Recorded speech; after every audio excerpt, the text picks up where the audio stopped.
Good morning everyone, welcome to knowledge account. আমরা দেখব 1 March 2026 এর ইম্পর্টেন্ট কারেন্ট অ্যাফেয়ার্স, তার সাথে সাথে রিলেটেড স্ট্র্যাটেজিকে।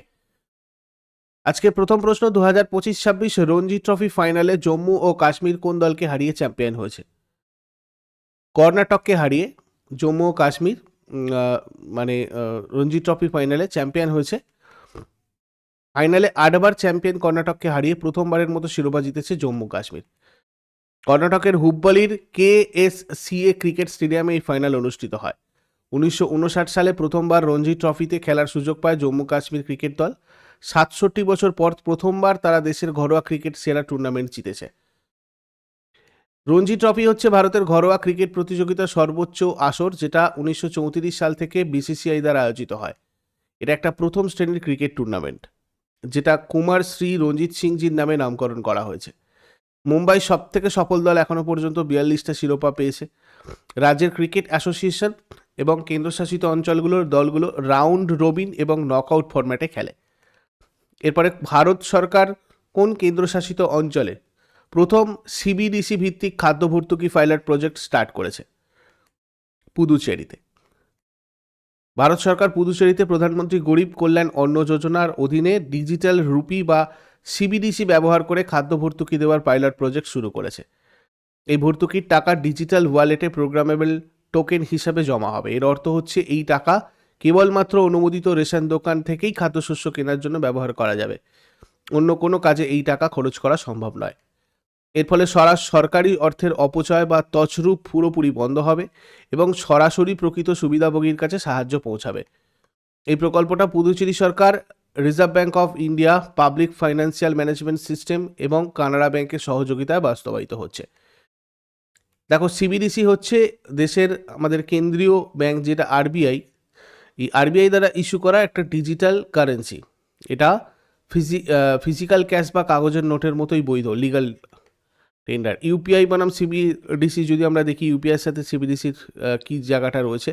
দেখো, UPI হচ্ছে একটা পেমেন্ট ইন্টারফেস যেটা ব্যাঙ্ক অ্যাকাউন্টের মধ্যে টাকা লেনদেন করে। অন্যদিকে ডিজিটাল রুপি নিজেই একটা মুদ্রা, যেটা সরাসরি ওয়ালেট টু ওয়ালেট লেনদেন হয়, কোনো ব্যাঙ্ক লেজারের প্রয়োজন পড়ে না। তোমরা নলেজ অ্যাকাউন্টের মান্থলি কারেন্ট অ্যাফেয়ার্সের A4 সাইজের সমস্ত PDF নলেজ অ্যাকাউন্ট অফিসিয়াল অ্যাপের ইবুক সেকশন থেকে কালেক্ট করতে পারবে, প্রিন্ট করে পড়াশোনা করতে পারো। এছাড়া কোর্সে তোমরা ইয়ারলি কারেন্ট অ্যাফেয়ার্সের PDF এবং মক টেস্টের কম্বো ব্যাচ পাবে, মানে সম্পূর্ণ বছরের কারেন্ট অ্যাফেয়ার্সের মক টেস্ট সিরিজ প্লাস সমস্ত PDF ক্যাটাগরি ওয়াইজ। এটা তোমার কোর্স সেকশনে রয়েছে এই জায়গাটাতে। ওকে, ওখান থেকে কালেক্ট করে তোমরা এগুলো পড়াশোনা করতে পারো কারেন্ট অ্যাফেয়ার্সের প্রিপারেশনের জন্য।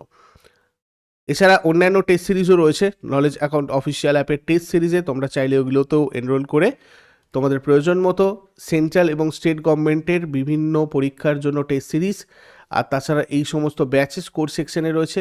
নতুন রেলওয়ে, SSC বা অন্যান্য এক্সামের জন্য তোমরা চাইলে এগুলোতেও এনরোল হতে পারো। এই নাম্বারটাতে তোমরা হোয়াটসঅ্যাপ অথবা কলও করতে পারো কনসালটেশনের জন্য। এরপরে সম্প্রতি পুষা কৃষি বিজ্ঞান মেলা কোথায় আয়োজিত হচ্ছে? পুষা কৃষি বিজ্ঞান মেলা, এটা হচ্ছে কোথায়? নয়াদিল্লিতে। সম্প্রতি ভারতের রাজধানী নয়াদিল্লিতে অনুষ্ঠিত হয়েছে পুষা কৃষি বিজ্ঞান মেলা।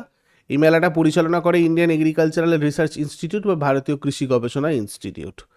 কৃষকদের কাছে উন্নত আর আধুনিক কৃষি প্রযুক্তি, নতুন জাতের বীজ এবং উদ্ভাবনী চাষ পদ্ধতি পৌঁছে দেওয়ার উদ্দেশ্যে। এরপরে রাজ্য রেলওয়ে পুলিশ প্রধানদের 7ম সর্বভারতীয় সম্মেলন সম্প্রতি কোথায় অনুষ্ঠিত হয়েছে? নয়াদিল্লিতে। রাজ্য রেলওয়ে পুলিশ প্রধানদের 7ম সর্বভারতীয় সম্মেলন এটা হয়েছে। এই গুরুত্বপূর্ণ সম্মেলনটা ভারতের রাজধানী নয়াদিল্লিতে আয়োজিত হয়। রেলওয়ে নিরাপত্তা ব্যবস্থা জোরদার করা এবং বিভিন্ন রাজ্যের রেল পুলিশের মধ্যে উন্নত সমন্বয় সাধন করাটাই মূল লক্ষ্য। ট্রেনে আর স্টেশনে অপরাধ দমন কৌশল, নারী যাত্রীদের নিরাপত্তা এবং আধুনিক প্রযুক্তির মাধ্যমে রেলওয়ে ট্র্যাকিং ব্যবস্থা নিয়ে আলোচনা করা হয় এই সম্মেলনের মাধ্যমে আন্তঃরাজ্য অপরাধীদের ধরতে রাজ্যগুলোর মধ্যে তথ্য আদান প্রদান আরও সহজতর হয়। ভারতের প্রথম হাইড্রোজেন ট্রেনের সফল পরীক্ষা কোন দুটো শহরের মধ্যে করা হয়েছে? জিন্দ ও সোনিপত। ভারতীয় রেলওয়ে পরিবেশ বান্ধব পরিবহনের লক্ষ্যে ভারতের প্রথম হাইড্রোজেন চালিত ট্রেনের সফল পরীক্ষা সম্পন্ন করেছে। এই সফল ট্রায়ালটা হয়েছে হরিয়ানা রাজ্যের জিন্দ আর সোনিপত শহরের মধ্যে। হাইড্রোজেন ট্রেন চলে হাইড্রোজেন ফুয়েল সেল প্রযুক্তিতে। এতে ডিজেলের বদলে জ্বালানি হিসাবে হাইড্রোজেন ব্যবহৃত হয়, ফলে ধোঁয়ার বদলে কেবল জলীয় বাষ্প নির্গত হয়। এটা সম্পূর্ণ কার্বন মুক্ত একটা প্রক্রিয়া। 2030 সালের মধ্যে ভারতীয় রেলওয়েকে নেট জিরো কার্বন এমিশন বা শূন্য কার্বন নিঃসরণকারী প্রতিষ্ঠানে পরিণত করার লক্ষ্যে এটা একটা বড় পদক্ষেপ। এরপরে ইনস্টাগ্রামে 10 কোটি মানে 100 মিলিয়ন ফলোয়ার অতিক্রমকারী বিশ্বের প্রথম রাষ্ট্রনেতাকে নরেন্দ্র মোদী। ভারতের প্রধানমন্ত্রী নরেন্দ্র মোদী বিশ্বের প্রথম রাষ্ট্রনেতা হিসাবে ইনস্টাগ্রামে 10 কোটি বা 100 মিলিয়ন ফলোয়ার এর মাইল ফলক অতিক্রম করেছেন। গুঞ্জ 2026 ইউথ ফেস্টিভ্যালটি কোন বিদ্যালয়ে আয়োজিত হতে চলেছে? জম্মু বিশ্ববিদ্যালয়। জম্মু বিশ্ববিদ্যালয় তাদের বার্ষিক মাল্টি জেনার ইউথ ফেস্টিভ্যাল গুঞ্জ 2026-এর তৃতীয় সংস্করণের আয়োজন করতে চলেছে। জম্মু কাশ্মীরের লেফটেন্যান্ট গভর্নর এবং বিশ্ববিদ্যালয়ের চ্যান্সেলর মনোজ সিনহা এই দুদিনের অনুষ্ঠানে শুভ উদ্বোধন করবেন। 2024 সালে প্রথমবার গুঞ্জ উৎসবের সূচনা করা হয়েছিল শিক্ষার্থীদের সামগ্রিক বিকাশ এবং সৃজনশীলতা বৃদ্ধির লক্ষ্যে। এরপর 52 সপ্তাহে 52টা সংস্কার কোন মন্ত্রকের একটা প্রধান সংস্কার উদ্যোগ? রেল মন্ত্রণালয়। 52 সপ্তাহে 52টা সংস্কার হচ্ছে রেল মন্ত্রকের একটা উচ্চাভিলাষী পরিকল্পনা। 1 বছরের মধ্যে প্রতি সপ্তাহে একটি করে নতুন সংস্কার বা উন্নয়নমূলক কাজ সম্পন্ন করে রেলওয়ের স্বচ্ছতা, যাত্রী সুবিধা আর আধুনিকীকরণ নিশ্চিত করার লক্ষ্যে। এই উদ্যোগের আওতায় digital refund system, artificial intelligence ব্যবহার করে দুর্ঘটনা রোধ এবং রেলওয়ে ট্রাইব্যুনালের ডিজিটাইজেশনের মতো কাজগুলো করা হচ্ছে। এটা রেলওয়ের কর্মক্ষমতা বৃদ্ধি এবং সাধারণ যাত্রীদের আইনি আর প্রযুক্তিগত জটিলতা কমাতে হেল্প করবে। এরপরে পরিবেশ মন্ত্রক কর্তৃক আয়োজিত হিম কানেক্ট 2026 সম্প্রতি কোথায় অনুষ্ঠিত হয়েছে? এটা হয়েছে তোমার সিমলায়। ভারতের পরিবেশ, বন আর জলবায়ু পরিবর্তন মন্ত্রক কর্তৃক হিম কানেক্ট 2026 সম্প্রতি হয়েছে। হিমাচল প্রদেশের রাজধানী সিমলা এই গুরুত্বপূর্ণ অনুষ্ঠানের আয়োজক শহর ছিল। এই সম্মেলনের মূল ফোকাস ছিল হিমালয় অঞ্চলের বাস্তুতন্ত্র রক্ষা করা, জলবায়ু পরিবর্তনের প্রভাব মোকাবিলা এবং পাহাড়ি এলাকায় টেকসই উন্নয়ন নিশ্চিত করা। হিমালয় অঞ্চলের রাজ্যগুলোর মধ্যে পরিবেশগত সমন্বয় বাড়ানো এবং বরফ গলে যাওয়া রোধে বৈজ্ঞানিক পদ্ধতি নিয়ে আলোচনা করা হয় আর কি, মানে বেসিক্যালি। এরপরে হাইড্রোজেন ট্রেন চালানোর ক্ষেত্রে ভারত বিশ্বের কততম দেশ হয়ে উঠল? তৃতীয়তম দেশ হয়ে উঠেছে হাইড্রোজেন ট্রেন চালানোতে ভারত। প্রথম দেশ জার্মানি, দ্বিতীয় চীন। হাইড্রোজেন ট্রেনের প্রধান সুবিধা হচ্ছে এটা কোনো কার্বন নিঃসরণ করে না, এটাই মেন ফিচার এটার, যেটা বৈশ্বিক জলবায়ু পরিবর্তন রোধে আর ভারতের নেট জিরো 2070 লক্ষ্যমাত্রা অর্জনে বড় ভূমিকা রাখবে। কত বছরের ব্যবধানে ভারতের নির্বাচন কমিশন এবং রাজ্য নির্বাচন কমিশনারদের মধ্যে এই সমন্বয় সম্মেলন অনুষ্ঠিত হয়েছে? এসিসি। দেখো এখানে 27 বছর পর নির্বাচন কমিশনার রাজ্য নির্বাচন কমিশনারদের একটা সমন্বয় সম্মেলন অনুষ্ঠিত হয়েছে। National declaration 2026। পঞ্চায়েত আর পৌরসভা নির্বাচন যেটা এসিসি পরিচালনা করে, আর লোকসভা আর বিধানসভা নির্বাচন যেটা ইসিআই পরিচালনা করে, মানে স্টেট ইলেকশন কমিশন অ্যান্ড আমাদের ইলেকশন কমিশন অফ ইন্ডিয়া। তো তাদের নিয়ম আর প্রক্রিয়ার মধ্যে যাতে সমন্বয় সাধন হয় তার জন্যই এটা করা। পিওর ইলেকটোরাল রোল অর্থাৎ ভোটার তালিকাকে ত্রুটিমুক্ত বা পিওর রাখা, স্বচ্ছতার সাথে নির্বাচন সম্পন্ন করাকে গণতন্ত্রের মূল ভিত্তি হিসাবে চিহ্নিত করা হয়েছে এই সম্মেলনে।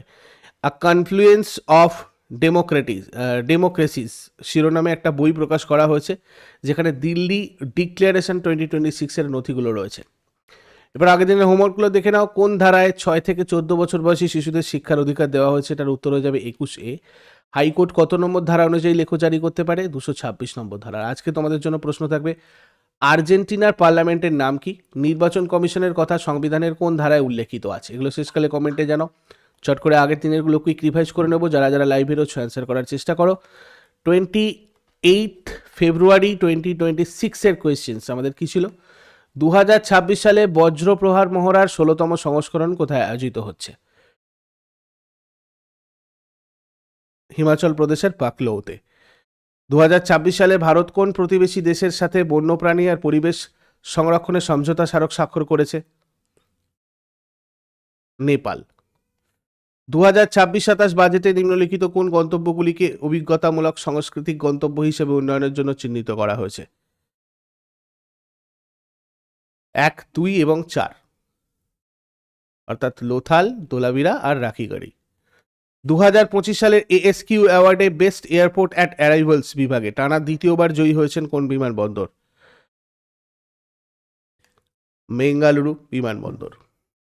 অগ্নি বর্ষা মহড়াটি ভারতীয় সেনাবাহিনীর কোন কমান্ডের নেতৃত্বে পরিচালিত হয়েছে?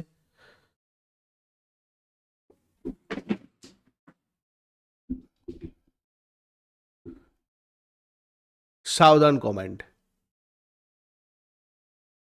নির্বিঘ্ন অনলাইন পার্সেল পরিষেবা প্রদানের জন্য দক্ষিণ মধ্য রেলওয়ে দ্বারা চালু করা পরবর্তী প্রজন্মের ডিজিটাল প্ল্যাটফর্মের নাম কি?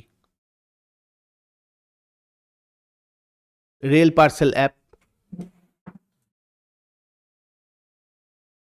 কোন দেশ 2026 সালে পুরুষদের অলিম্পিক আইস হকিতে স্বর্ণপদক জিতেছে? মার্কিন যুক্তরাষ্ট্র। বিশ্ব এনজিও দিবস প্রতি বছর কোন তারিখে পালিত হয়? 27 ফেব্রুয়ারি। কে নয়াদিল্লিতে ট্যুরিজম লিডারশিপ সামিট 2026 উদ্বোধন করেন? সিপি রাধাকৃষ্ণন। মানসিক স্বাস্থ্যের সূচকে ভারতের 18 থেকে 34 বছর বয়সীদের বৈশ্বিক র্যাঙ্ক কত? 60তম। ভারতের স্পেস সাইবার সিকিউরিটি ফ্রেমওয়ার্কটি কোন সংস্থা যৌথভাবে প্রকাশ করেছে? সিআরটিইন আর এসআইএ ইন্ডিয়া। এগুলো ছিল আগের দিনের কোয়েশ্চেন্স। ইউজফুল বলে মনে হলে অবশ্যই সবাই লাইক করো, কমেন্ট করে ফিডব্যাক জানাও, বন্ধুদের সাথে শেয়ার করো।